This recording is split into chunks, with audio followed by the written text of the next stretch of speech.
Hey everybody, Brett from AstartesGaming here with a brand new RimWorld series. This is going to be the series that replaces the Skyrim playthrough that fell apart, and I think this is going to be a lot more fun. So we are joining His Majesty's Royal Army from the Royal Empire in sort of a mock World War I setting where we're going to be up against, among other groups, the Kaiser Reich. And so there's a lot of mods on RimWorld that are set during the 1800s and 1900s. I've pulled all those together, and we're going to be trying to do some sort of World War I type playthrough here. I think it'll be a lot of fun. We're not going to be eliminating any technology, so we will be able to research just about anything. I'm not going to try to force things like I did in the Skyrim playthrough with the medieval stuff. It just got to be really tedious, so we're going to have access to everything here, although we're going to try to keep things historically friendly to an extent where we can. And so, a quick rundown of our characters. We have, I haven't decided what rank he's going to be at, but we have William Bender. Maybe a colonel, maybe a brigadier general, or something to that effect, but he is our officer. And if you look closely at him, you can tell that he is one. He's got a slightly fancier uniform on there. He's also got a pocket watch on, and some sort of fancy bandolier or whatever. And let's take a quick look at his stats, actually. So he's competent in combat in most forms of it, so he's decent at both, but he has a preference for shooting, although he's actually worse at it. He's going to be carrying, as soon as he actually picks them up, a revolver and a saber, so he'll have both weapon types available to him. He's a talkative one, so he likes to be social, and he's pretty decent at it. He's not great at construction, but he does kind of like building stuff. He also, being sort of an aristocrat, is very fond of art and intellectual pursuits, and will be doing most of those for us. So, he's very boisterous and iron-willed. He doesn't take no for an answer. He's trigger happy, so he just likes to, unload everything at the enemy. Caution be damned. And then he's a bit jealous. He doesn't like other people having fancier stuff than him, being an aristocrat and all. So he'll have to have the fanciest bedroom, which, being the commanding officer here, I don't think will be a problem. Now, because of his background, he is incapable of dumb labor, dealing with animals, cooking, cleaning. So he'll probably be doing a lot of research and art production for us. But he could serve as a warden as well, in some cases. Then we have Nurse Grace. She was a former war refugee who became a combat nurse. Well, not a combat nurse. She's actually incapable of combat. But sort of a field nurse. She helps treat the soldiers that are wounded rather than, trying to take up arms herself. As I said before, she's incapable of violence. She is beautiful, a fast learner, and she has a green thumb. So, while she can't fight, she is very good at talking to people and likes to do it. She's also decent, or pretty competent at medicine, and really likes to help people in that regard. She can also cook and plant, so she'll be doing a little bit of that for us as well.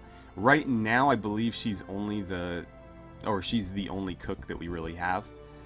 The other one being our third character, who is Sergeant of some level, Randall Fleming, maybe like Staff Sergeant or Master Sergeant, I don't know. But he's like the NCO here. And so he is a soldier through and through. His traits are gunslinger, which gives him lower aiming time and greater accuracy, but it does lower his melee combat hit chance just slightly. So he does have a range preference, but he's very good at range combat. He's also a hard worker and a frontiersman, so he's kind of a rough and tumble guy, but he can, take a beating and keep going. Doesn't really care if it's too hot or too cold. Looks like he eats faster as well. That's kind of funny. And then as a hard worker, he just works faster in general. But obviously he is passionate about both types of combat. Much better at shooting, though. He can cook, and he's, kind of interested in it. But obviously Grace is a little bit better. He does like to build, though. He likes putting stuff together, being a frontiersman. Building log cabins and whatnot. It's kind of up his alley. He also likes getting his hands dirty mining and crafting. And so that's kind of his whole deal. Then we have our two just non-officer soldiers. Pt.1, who's going to be our sniper. He is the older of the two. And let's see. So he was an antisocial child that grew up to be an Overwatch sniper. So he's not much of a talker. In fact, he's incapable of social interaction. Also incapable of art. I'm not really sure why. But apparently being antisocial as a child puts you off to art, which I don't think is necessarily the case, but fine. Anyway, he's a bit of a pessimist. Just, kind of an introvert that's a little bit down on himself. But he is a little bit faster than our other characters and is a very careful shooter. So it takes him a little bit longer to pick his targets with that sniper rifle, but when he picks them, he generally hits them. And as you can see, his shooting skill is fairly high, and he does enjoy doing that. He's also a bit fond of animals, being sort of an introvert. Doesn't like dealing with people, but animals are alright. Construction and mining are also stuff he likes doing, and then he really likes tinkering and crafting. Stuff that he can kind of do alone by himself. So he'll be doing a lot of our crafting when he's not sniping people for us. And we do have a bolt-action sniper rifle for him. I'll show you in a second. And then finally, we have the youngest of the group, Cooper. Woolsey Cooper, in fact. And he was a farmer's son before becoming a scout for the military. And he's a kind optimist, and he's industrious. So he's kind of an upbeat, nice guy that works hard. That's his whole deal. He's alright in combat. He doesn't love combat, but he's kind of fond of shooting. Being a farmer's son, hunting now and then. And he's a decent shot. Hopefully he'll get better at it. He does like talking to people. Again, he's just kind of a friendly person. But he really likes animals, being from a farm. And he's quite passionate and good at dealing with them. He also likes building and growing, and he's pretty good at both of those. Again, experience on the farm. And then he's decent with his hands. He can tinker a little bit, but obviously Pt.1's going to be our guy for that. And then he's just got a regular old bolt-action rifle. Now, some of the mods that I have running have actually added quite a few World War I and even like 1800s era weapons. So there's a lot of muskets, lever action rifles, coach guns, things like that. There's also an actual Lee Enfield, and I considered using it, but I actually like the stats on the vanilla bolt action rifle better. And one of the mods added a sniper version of it, which I liked quite a bit. Also, the bolt action rifle in the game does look a bit like a Lee Enfield, so I figured, what the hell, we'll use those. And then for melee weapons, for the most part, we're going to be using these old shovels, except for the officers who have slightly nicer weapons. So Cooper has a bolt action rifle, and then he's going to go grab a shovel. Pt.1 is supposed to be, taking this and then grabbing himself a shovel as a sidearm. Bender is going to go grab that fancy pistol there and then the saber. And then Fleming is going to take this MP18, which technically we shouldn't have, but it's fine. I wanted something automatic, and so his primary weapon is going to be that MP18, and then his backup will be this steel Bowie knife. And then Grace obviously can't fight, so she doesn't need a weapon. We also have some animals, as you can see here. We have Lowell, male bull mastiff, that is Bender's dog. Obviously, he's an aristocrat with a fancy dog. And they're already bonded. This guy's already trained as well. Just as part of the scenario I set up, he's fully trained, bonded, and Bender's his master. So that's all set up. Because I wanted it to be his dog and not end up just being the dog of whoever's the best with animals. We do also have 3 horses, or we should have had 3 horses. Yeah, there's one there. I was reluctant to try horses again, but we didn't get to do much with them in our Skyrim playthrough, so we're going to give them another go here. And I hope things will go better and they'll actually be of some use. At worst, they sort of function like dogs, so they can still haul for us, and unlike dogs, they can graze off of grass, so that's kind of good. But ideally, through the Giddy Up mod, we should be able to use them to get around, and I haven't decided if I want to use Yes vehicles in this mod or in this playthrough yet. So they might be our primary means of transportation until I decide to implement that, or if I don't, then they will remain our primary means. Anyways, that's our characters and what we've started with so far. We do have some bedrolls. I've got them set up in here, or at least I've ordered that. We're also going to get some wooden doors put on this, and this will be where we kind of make our temporary homestead until we, get things moving. I've also set up a just random stockpile here with a roof queued up to be built over it so that we can get the stuff inside that will deteriorate outside here. And yeah, so the plan is I've jumped around on a few different maps and I liked this one quite a bit. So what we're gonna do, and let's get the planning things out so I can kind of draw in here for you guys, is I'm going to artificially wall this off. Now, I don't know how exactly the wall is going to look, but we're going to create a very intimidating barrier here. And we might even draw that out this way or something, so we might push it to here. Something like this. Just to keep enemies from coming at us from this angle, and to force them to come this way. So we want them attacking through here. Our base is going to be built into the mountain right there. Potentially all the way over there. We can take up this whole area if we want, and down into here.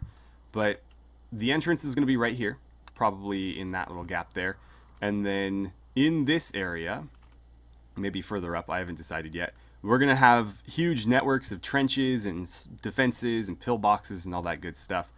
It's going to be much more extensive than we've done in the 40k playthrough, just because I am running a lot of, again, World War I era mods. One of which has really expansive trench construction. So we're going to use those. There's also like early and late World War II trench stuff, which gives us like 50mm tank guns. I believe there's a howitzer in here somewhere. Long range howitzer. Yeah, I think there's another shorter range howitzer. We also got like MG34s.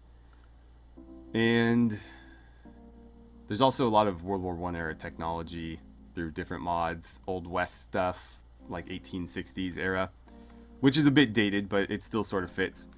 Anyway, we're going to have just a huge network of trenches here, and then I am still running the embrasures mod, so we'll have some embrasured pillboxes set up as well. Artillery, mortars, all that good stuff the enemy's going to have to fight their way through to get to our entrance here, and then we'll have our siege-proof base built into the mountain here. So really the main threat to us is going to be infestations. But I, again, haven't turned off any of the different tech levels, so we still can get mechanoids and stuff, but our main enemy is going to be, as I mentioned before, the Kaiser Reich, which is effectively World War I Germany. Let's actually jump out to the planet, and for this playthrough I've actually generated the entire planet, rather than, generally I only do 50% because honestly that's all you need for the most part, but this being like RimWorld War I wanted it to, have the potential to take the entire globe. I don't know if we'll ever get around to like conquering the entire thing, but we could make that one of our long-term goals. And so this faction right here, this like Iron Cross, is the Kaiser's Imperial Army, and these guys are, again, World War I Germans. Although the mod author did take some creative liberties, they have like the ability to spawn with like power armor and stuff. It's very Castle Wolfenstein like German power armor, but they do have the ability to get that. And so you can see there's quite a few of them on the map. They're going to be our main enemy, but just about everything else on the map is hostile. Because I'm running all these Old West mods, we're going to see a lot of like cowboy bandits and stuff. I think I also added in a like World War II era Soviet Union faction, but there's a lot less of them, so we may or may not see them very much, but I'd still be interested in taking them on. But yeah, these guys are going to be bandits. I think these are like ranchers. Maybe you guys are ranchers. No, that's a stabber gang. For all I know, everybody's hostile. We've also got some tribals in here as well. But anyways, they're going to be our main our main threat, and we did decide to settle near 2 of them. I did that on purpose to make sure we saw more of them than anything else. That may or may not work in our favor, but we'll see. Anyways, that's the plan. Hopefully you guys are interested. I think this will be a lot of fun. I took a lot of time finding the map I wanted for this, so let's get things started. And while they're doing all the stuff I've queued up, it is worth noting that this map has a ton of geysers. You can see them going off right now. There was at least, I think I count 7 right now. I was going to say at least 6, but it looks like there is 7. And, oh, we got some mega spiders down there. We'll have to deal with them eventually. We've also got a husky. I wouldn't mind taming the husky. He is actually not accessible right now. We'd have to mine through this or something, because that's blocked off, and that's blocked off. The only way through there is actually, yeah, right here. So we'd have to risk picking a fight with some mega spiders if we wanted to go tame him. But that is an idea. I wouldn't mind having a few more pets. There's also an Arctic wolf, which would be kind of cool. And I do need to watch out for the Arctic wolf, because it could eat, or try to eat my horses or something. Grace is puking her guts out right now. And, okay, everything has been hauled. We're going to need a bigger stockpile, I would wager. We also need to start getting some food. Now, I am not going to limit myself in regards to technologies, I've said before. At least not in terms of, like, base management. I'm not going to give these guys, like, you know, plasma guns or power armor or anything. At least not vanilla power armor. I may decide to add some power armor in line with the sort of like steampunky stuff that the Kaiser Reich has. I haven't decided yet, but I am not going to prevent myself from using like hydroponics basins and things like that, although we may not need them. But we are going to have greenhouse type rooms, I would say. For now though, we probably need to just throw down some regular old farm plots. I don't know why I was having such a hard time finding them. So let's just start with some 10x10s, and we'll do like 1 potato and 1 strawberry maybe. Yeah, we have somebody good enough to do that. So potatoes there and strawberries here. I'm not going to worry about growing anything else right now. I just want to make sure we have some food in case these run out faster than I'm expecting them to. We only started with about 50, which I don't think is a lot, because that's sort of the default number when you start with 3 people, and I'm starting with 5 and quite a few animals, so they might go faster than expected. What we're also going to do is till the soil, because we've seen how useful that can be in our other playthroughs. So we're going to make sure those get tilled and grow a lot faster. This is, again, all completely temporary. Oh, we got more up there. Let's make sure those get taken in. And, yeah, I haven't decided how I want to lay this entire base out, because there is a lot of usable space over here, too. I just don't know. I'd like to funnel them through a fairly narrow space, and this is actually pretty large. It's deceptive because I've made this map bigger than I generally do. Normally I leave it at default, but this is on the large setting. I think it's the 325 by 325. It might be the 300 by 300, but either way, it's on the large setting. And so it is a bit deceptive as to how much space we actually have to work with. But there is stuff out here I'd like to use. Like there's two steam geysers here that I'd like to turn into geothermal generators at some point. But obviously we need to be able to protect them, and that might be hard to do. I mean, realistically, we could just sort of wall this off, and I really doubt they would take any time to like break through just to go after those. It seems like it'd be a waste of their time, but the AI is pretty stupid, so you never know.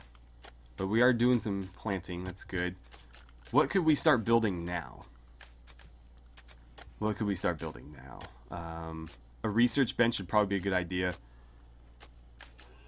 We need steel. We have steel. It's just saying we don't because I haven't bothered to stockpile any of it yet. So go ahead and unforbid those. And yeah, I wouldn't mind a research bench. because we do need to start research as soon as possible. There's a lot of stuff we need to do. So let's throw in one of those, and maybe just a regular old little stool here. Ooh, I didn't know we had gas lamps. That'll be cool. There's some cool furniture that's added by the Western stuff, the Western mods, and the Great War mod that we'll get to see. But yeah, we'll get that in there. That'll allow Mr. Bender to be a little bit more useful than he currently is. He's just wandering around right now. This is indoors, right? It is, okay. We are in a fairly cold tundra, so temperature management is going to be a little bit of a thing. It's not going to be nearly as bad as it is in like our Star Wars playthrough, for example, where the map is always, you know, like minus 40, minus 50. This one is going to range, I think, between like minus 30 and maybe 15 to 20. And we are in Juggust right now, so we should be fine for a little while. By the time, you know, things get bad, hopefully we'll be in our, at least the beginnings of our mountain base. So let's queue up a research project. I think I'm going to start with smithing is tempting, but so is Trenches of World War I. I think I'm going to go with... Oh, but what about the Great War? That would finish fairly quickly, actually. Radios, generators, wires, lamps, landmines, Maxim guns, Nebelwerfers, I don't remember what that is, and a heavy howitzer. That would be fairly quick, but I don't know if any of those will be immediately useful. We can already make beds. It's not like our Skyrim playthrough where we have to research it. Pemmican is something I think we'll want to get eventually, but not immediately necessary. Optometry. What does that do? Oh, we can make spectacles. That's funny. No, let's go smithing first, because that's going to be required to do a lot of the stuff moving forward. We obviously want to be able to manufacture our own guns, and so we'll have to work on that. I did spawn us with a few extras, though. By the way, if you're wondering about my equipment and stuff, this is all custom. I modeled it directly after the Kaiser Reich mod. I forget what it's called, but it's like the World War I era Germany mod.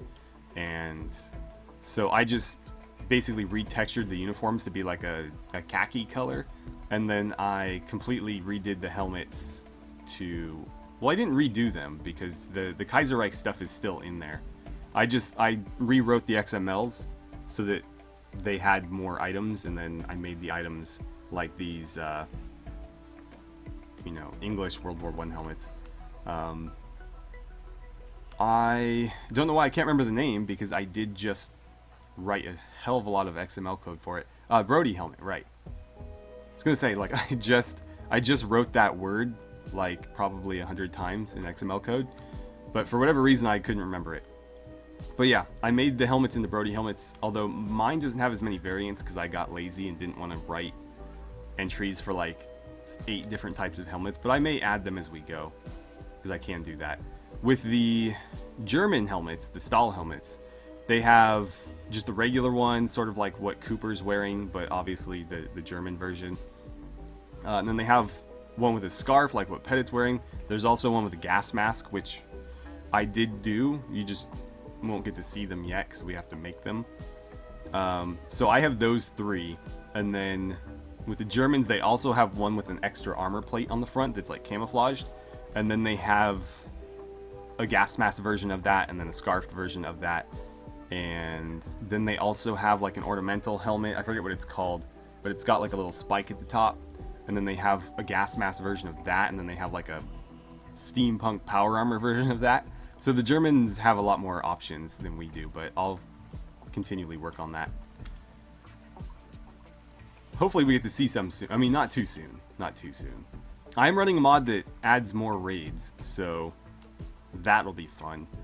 I was trying to find a storyteller that was sort of on the same level as our Warhammer 40k storyteller, but I didn't want to run that mod and have 40k stuff in this just for the storyteller, so I'm just using Randy Random on rough difficulty.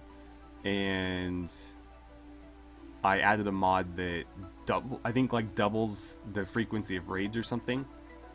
That might be a bit much. We'll see. I can remove it though. Let's make sure that's not forbidden, because that will deteriorate out there. Although we are out of room at this point. I can expand this a bit actually. Let's make our stockpile zone a little bit bigger, and we can make the build roof area a little bit bigger. Okay.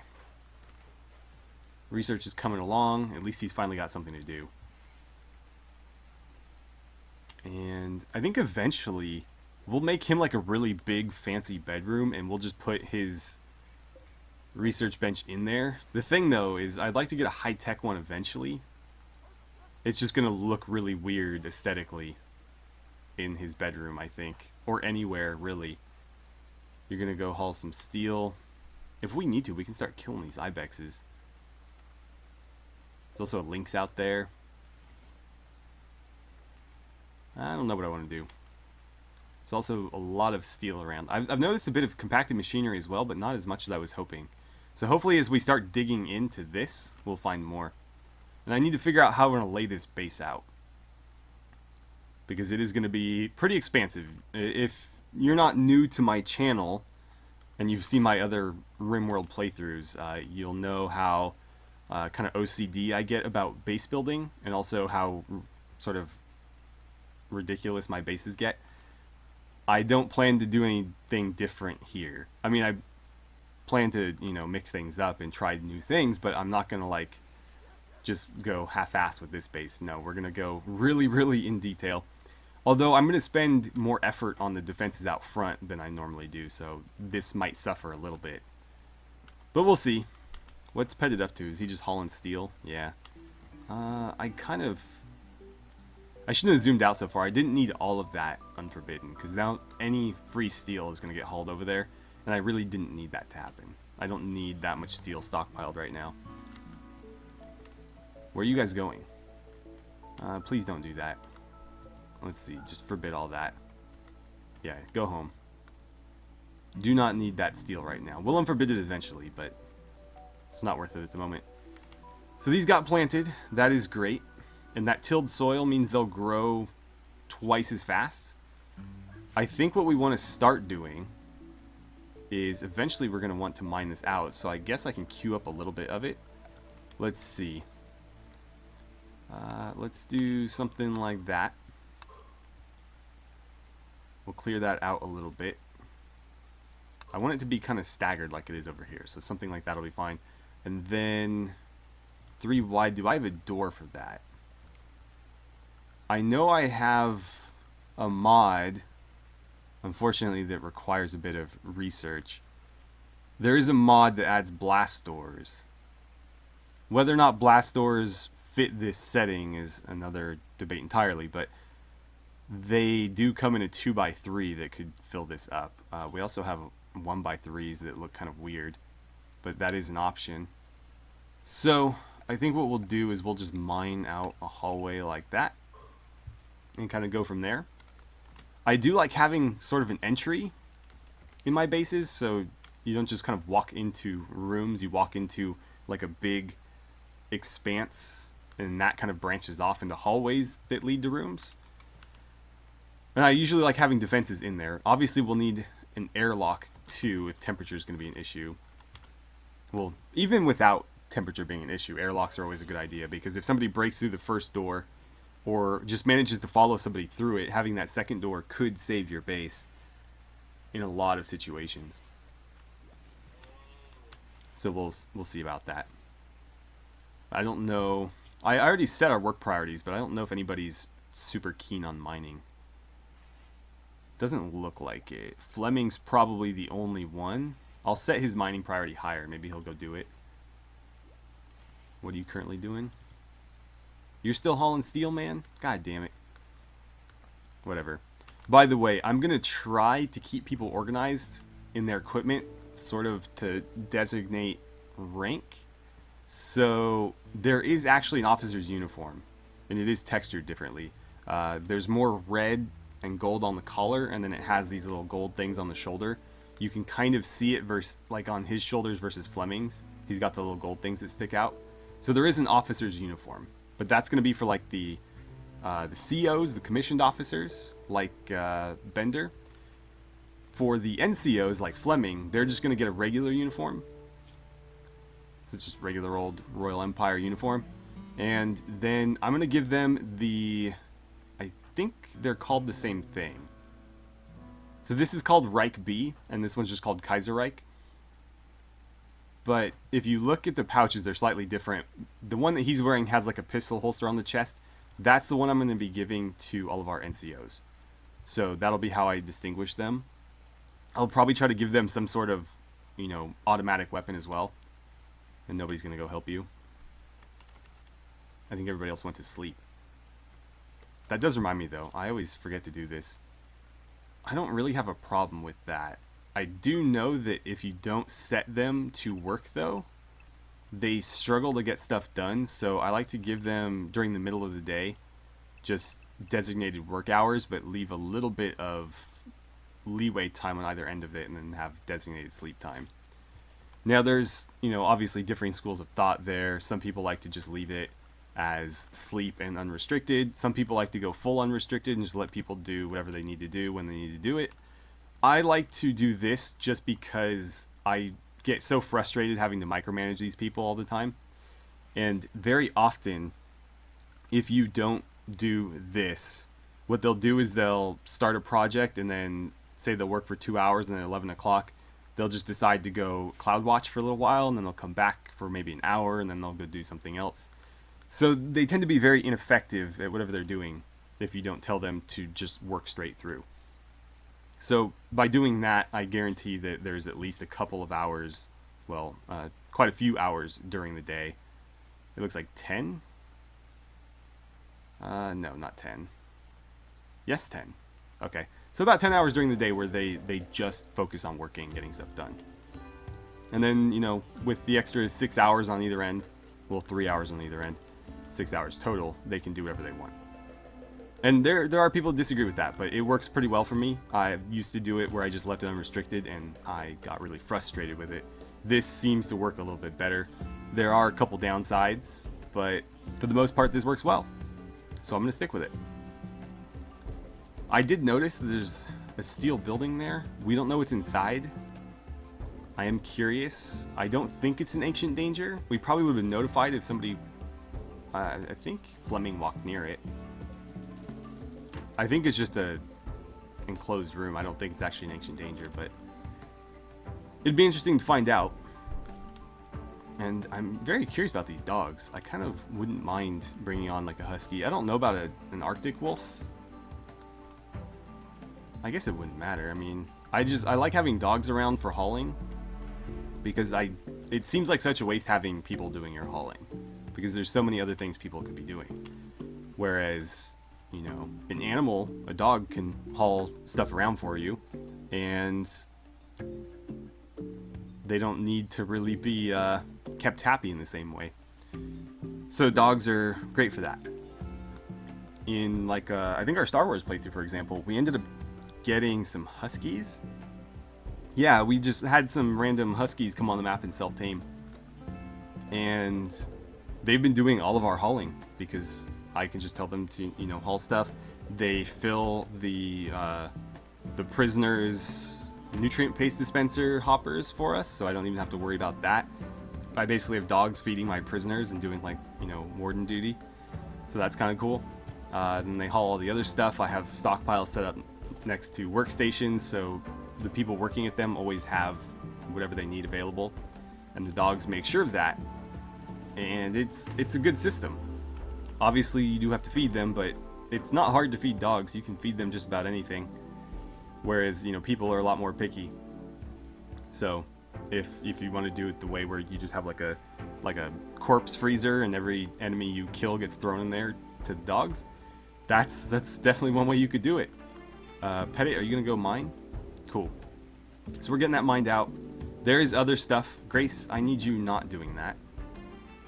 I'm going to take her off of research. I had her at 4, but obviously that's going to be a problem. I need Bender doing it, because that's all Bender's really good for. You, on the other hand, Well, actually, I don't know that there's much for you to do. Whereas he could build or something. But right now, there's not a lot for us to build. Not a lot at all. Let's see, what do we have for joy objects? There's some cool new stuff in here. So we have bookcases. These don't require books or anything. They're just wood, but they can hold books, I think. Typewriting table. So I think they can write books from there, sort of like producing art. That might be something we have in Bender's room. Can you not mine at all? Or are you just like choosing not to? Let's see. Mining. I'll put you guys at 4 because it's not like you're incapable of it. And if there's literally nothing else for you to do, then you can go help out. Cool. Very nice. Horses, how you doing? They should be fine for a long time. There's plenty of grass around, so they can just nibble on that. The dog, however, is going to be a problem because the dog needs real food. And it looks like he's getting fed. He's probably just eating these survival meals, which isn't great for us, but what can you do? You know what, man? I'm going to set your cleaning and hauling a bit lower. And I'll put your mining a bit higher. Just because I'd rather you not be running back and forth every time somebody makes a little mess. It looks like our hallway's almost done. We're also getting a bit of steel for this too. So I think we'll have a door here. And then maybe a door... I don't know how big I need this entry to be. But we're going to do murder holes on it like I've done on my other bases. So if you don't know what that is, essentially with the Embrasure mod, these function as walls, but you can shoot through them. So people can't pass through them, but you can fire through them and they count as cover. So what I generally do is in my airlock. So for example, here, let's just queue up some of those ugly big doors.